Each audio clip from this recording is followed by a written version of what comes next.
Baiklah, selamat pagi untuk kita semua. Pertama-tama mari kita panjatkan puji dan syukur kepada Tuhan Yang Maha Esa atas berkat dan rahmat-Nya.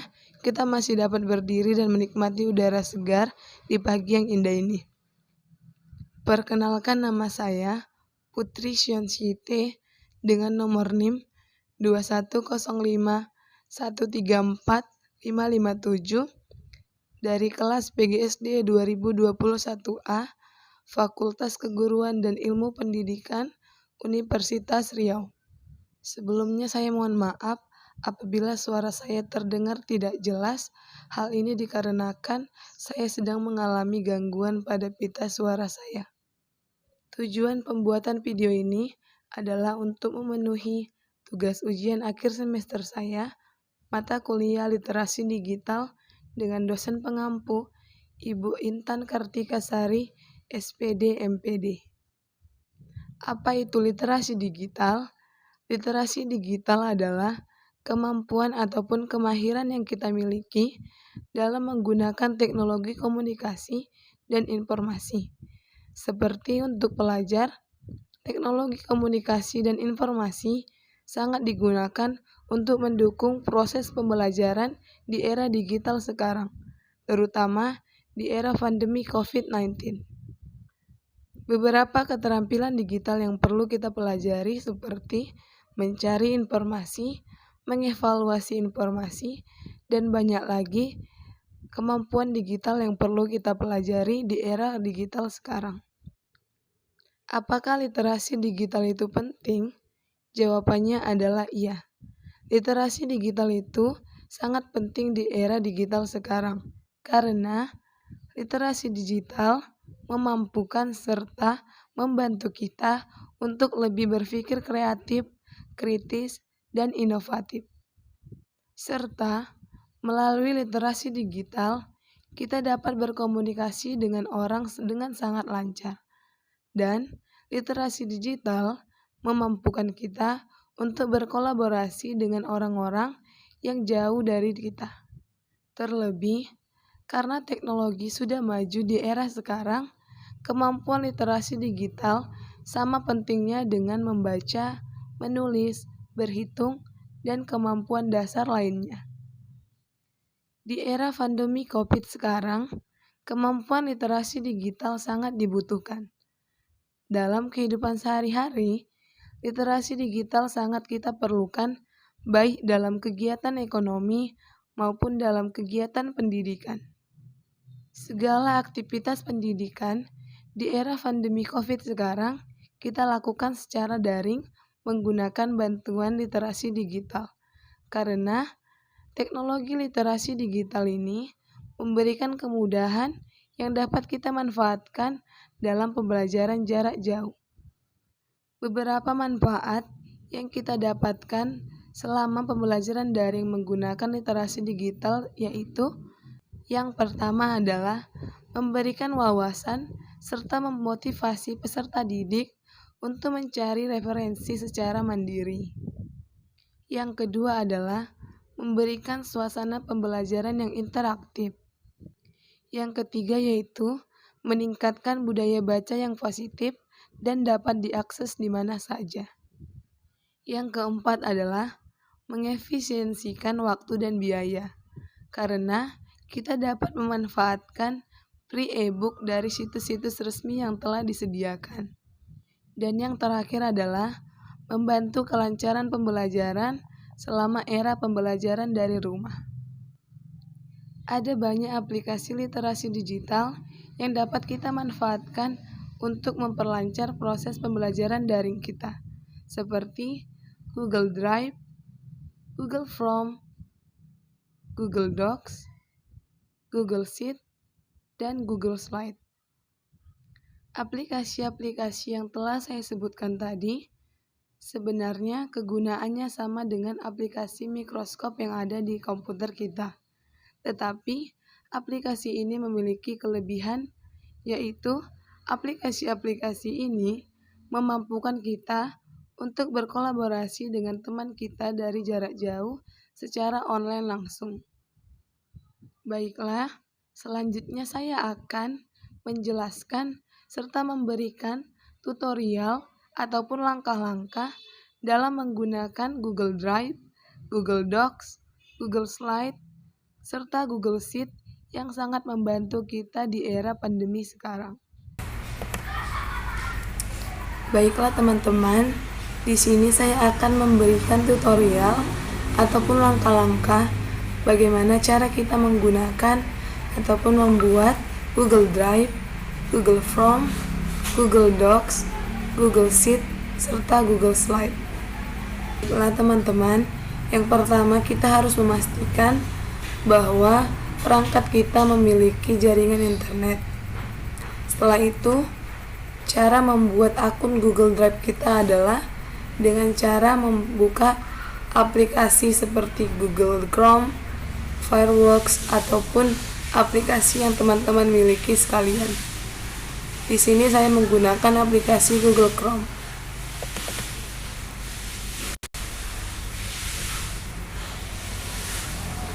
Setelah itu,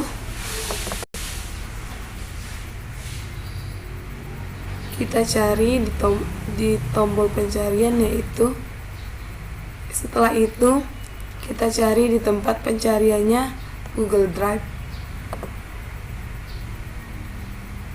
Lalu langkah selanjutnya adalah kita klik login.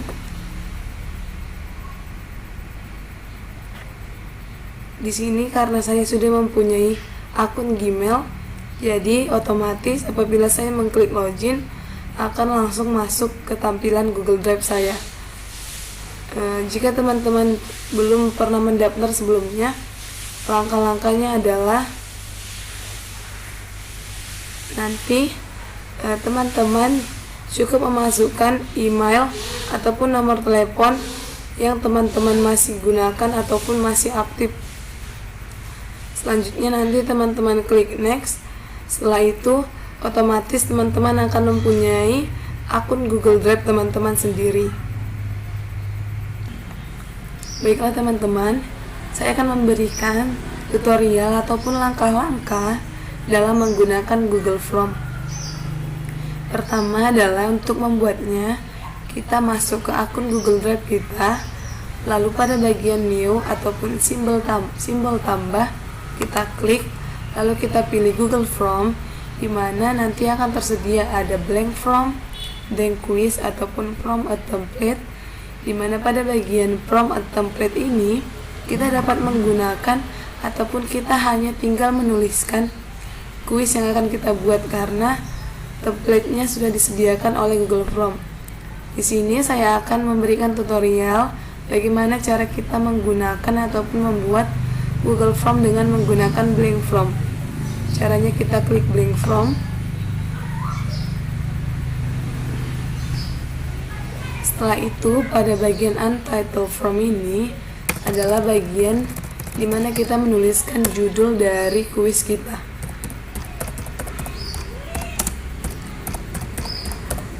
Selanjutnya pada bagian form description, di sini kita bebas kita mau menuliskan deskripsi apa untuk kuis kita ini. Di sini contohnya kita buat ujian akhir semester.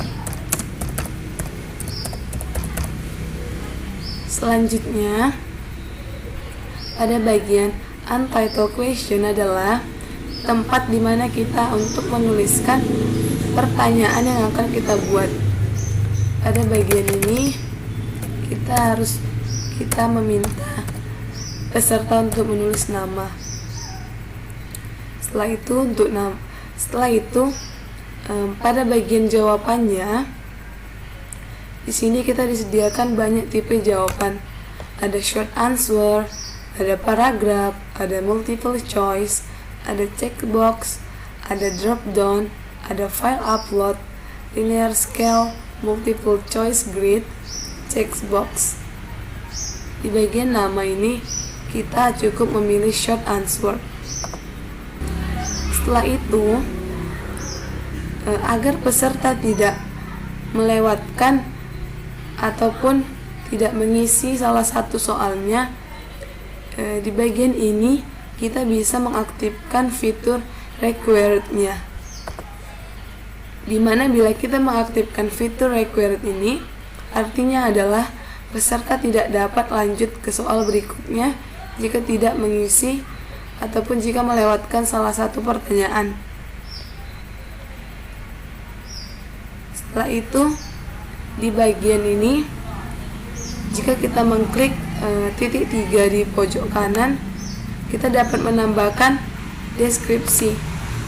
Dimana deskripsi ini kita bisa menulis nama lengkap. Setelah itu, untuk menambah pertanyaannya, di bagian pojok kanan pertanyaan kita disediakan ada add question, yaitu untuk menambah pertanyaan, ada import question untuk menambahkan file ataupun gambar yang akan kita jadikan pertanyaan. Selanjutnya ada add title and description, ada add image, add video, serta add section. Untuk menambah pertanyaan, kita cukup klik add question ataupun add section. Selanjutnya, untuk menambah pertanyaan, kita cukup klik add question. Setelah itu di sini kita tulis name. Kita pilih tipe jawabannya, kita pilih short answer. Setelah itu kita aktifkan fitur required-nya. Lalu kita pilih description, itu name lengkap. Selanjutnya di bagian titik 3 ini kita bisa mengaktifkan fitur response validation. Di sini nantinya akan tersedia yaitu ada number, ada text, ada link, serta regular expression. Untuk name kita pilih number. Setelah itu di bagian greater than ini adalah dimana kita bisa memilih ataupun membuat batasan angka yang akan dibuat. Biasanya kan NIM itu ada 10 angka, jadi kita buat greater than, artinya lebih dari 10. Setelah itu kita menambahkan pertanyaan selanjutnya, klik add question, dimana sini kita membuat kelas. Kita pilih, karena kelas ini ada 3, jadi kita pilih multiple choice. Option pertama kelas A, option kedua kelas B, option ketiga kelas C. Setelah itu kita aktifkan fitur required-nya. Selanjutnya kita akan membuat pertanyaan untuk kelas A.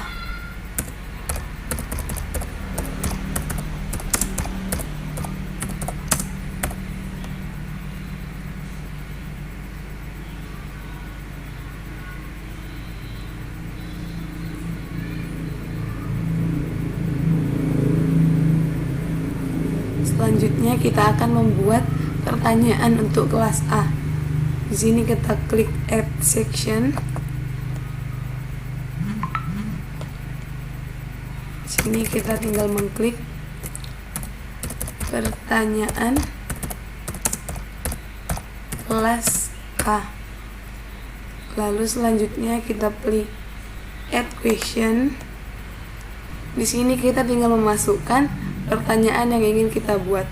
Contohnya yaitu yang bukan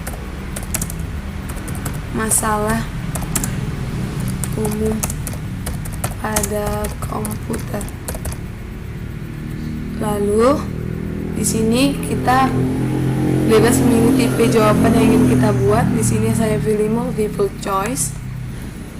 Option pertama adalah blue screen, yang kedua adalah please, yang ketiga adalah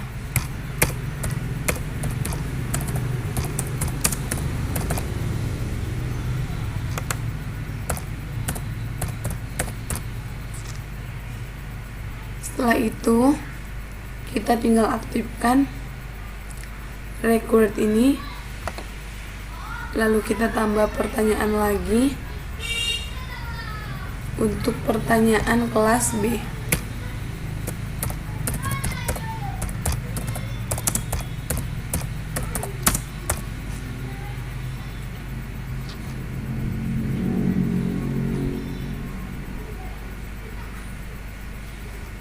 Lalu kita buat untuk pertanyaan kelas C.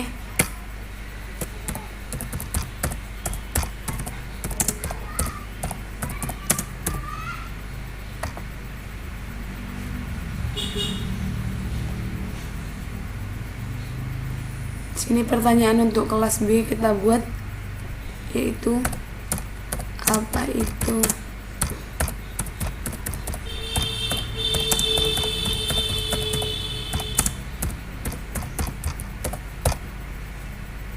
lalu kita pilih tipe jawaban yang akan kita buat. Di sini kita buat paragraf ya.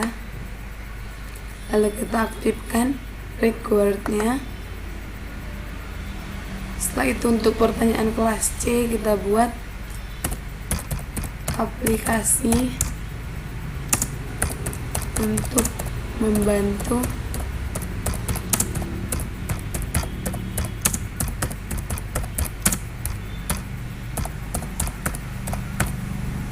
lalu kita pilih tipe jawabannya.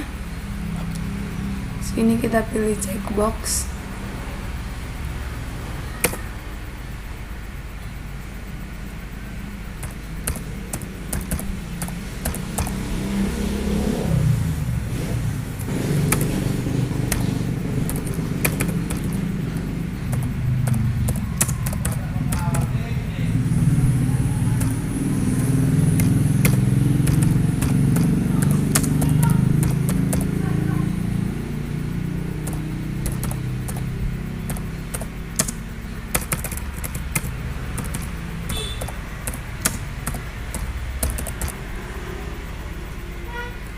Setelah pertanyaan kita selesai, di sini untuk memudahkan kita agar peserta didik setelah memilih nama, name, kelasnya, mereka akan masuk langsung ke pertanyaan kelas mereka masing-masing.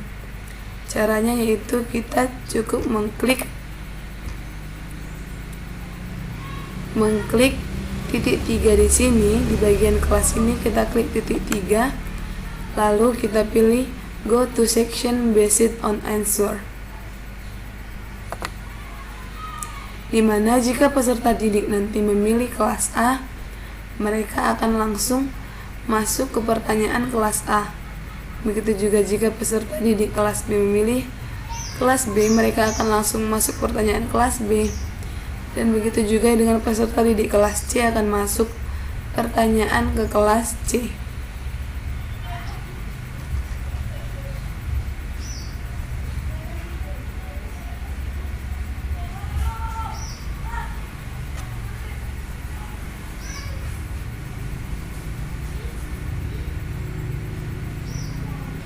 Setelah itu, untuk membuat agar peserta didik langsung bisa mensubmit pertanyaannya dan tidak masuk ke pertanyaan kelas lain, kita cukup mengklik di bagian bawah pertanyaannya, yaitu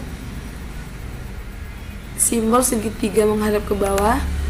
Kita pilih submit prompt, dimana gunanya ini agar peserta didik itu setelah siap menjawab pertanyaannya, mereka tidak akan menuju ke pertanyaan kelas lain. Kita buat pada setiap pertanyaannya.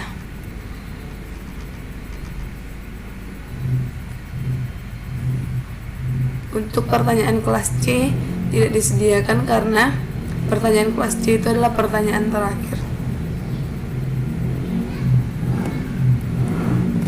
Setelah itu pada bagian setting kita bisa mengatur kuis Google Form kita, dimana kita bisa membuat ini sebagai kuis serta pada bagian respon kita bisa mengaktifkan fitur collect email address jika kita ingin mengetahui email-email yang telah menjawab Google Form kita.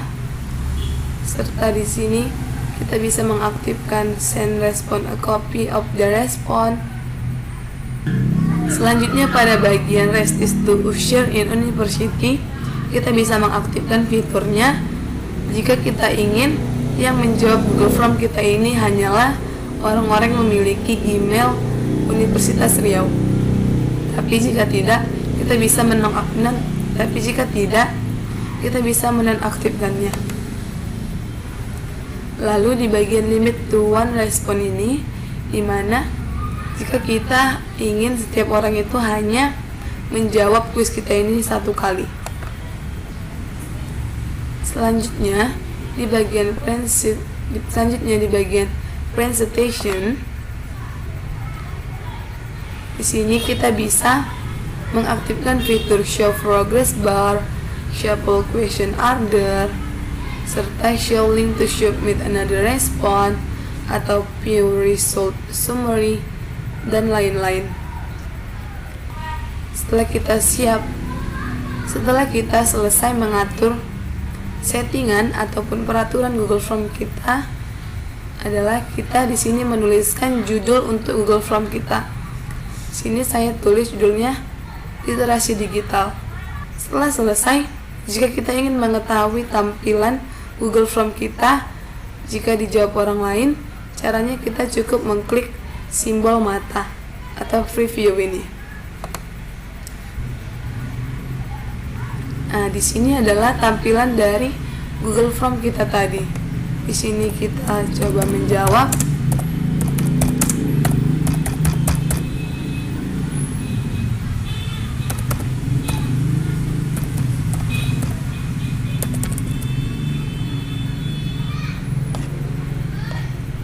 Lalu kita pilih kelas. Baru kita klik next. Nah, setelah itu kita langsung masuk ke pertanyaan kelas A ya. Setelah selesai kita cukup mengklik submit. Lalu selesai. Di bagian Google Form tadi, setelah saya menjawab akan langsung ditampilkan bahwa sudah ada yang menjawab, yaitu ini ada satu orang yang merespon.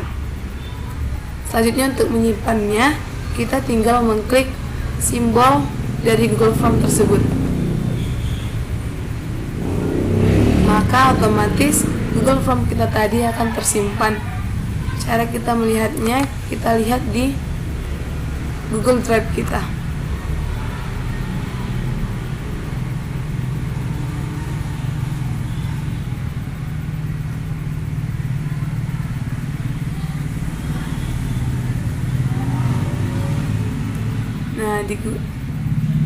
Nah, di Google Drive kita tadi telah tersimpan kuis ataupun Google Form yang telah kita buat tadi. Selanjutnya adalah jika kita ingin membuat Google Docs, caranya sama, kita masuk ke akun Google Drive kita, lalu kita klik simbol tambah ataupun new ini, lalu kita pilih Google Docs.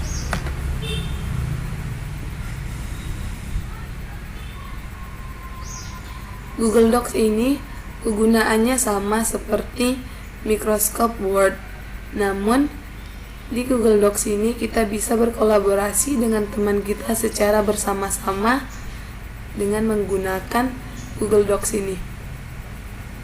Sini cukup kita klikkan teksnya. Lalu kelebihan dari Google Docs ini adalah kita bisa menggunakan fitur voice typing, dimana jika terkadang kita malas untuk mengklik, kita bisa menggunakan fitur voice typing ini, dimana kita cukup berbicara, lalu setelah itu apa yang kita inginkan akan langsung tertulis di bagian Google Docs kita ini. Caranya cukup kita klik bagian tools, lalu kita klik voice typing, lalu kita ubah bahasanya. Setelah itu kita tinggal berbicara. Setelah selesai, kita mengklikkan judul dari Google Docs kita ini.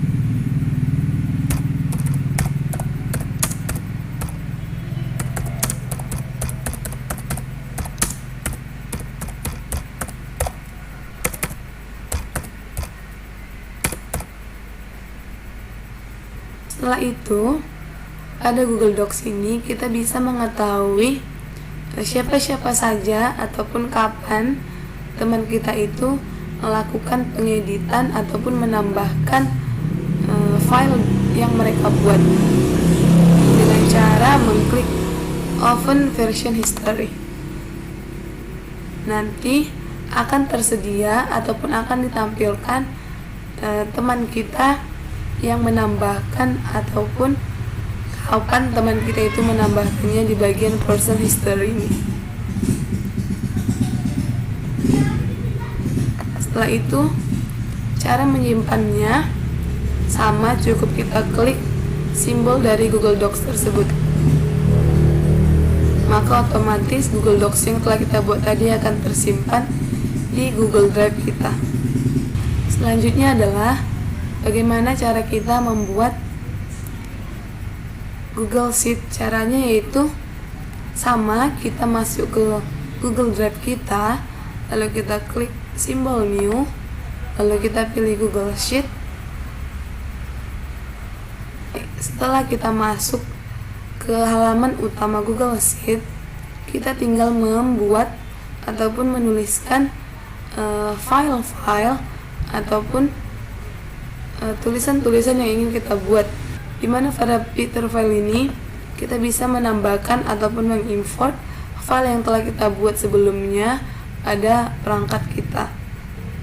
Selanjutnya, setelah kita selesai menulisnya, sama, kita membuat judulnya terlebih dahulu,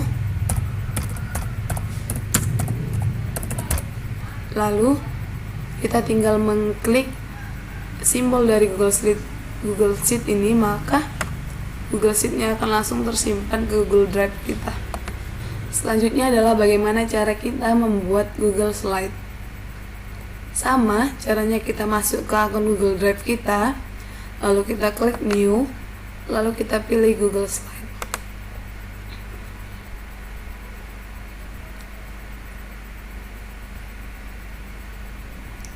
Setelah itu, di sini kita disediakan tema yang dapat kita pilih ataupun langsung kita gunakan.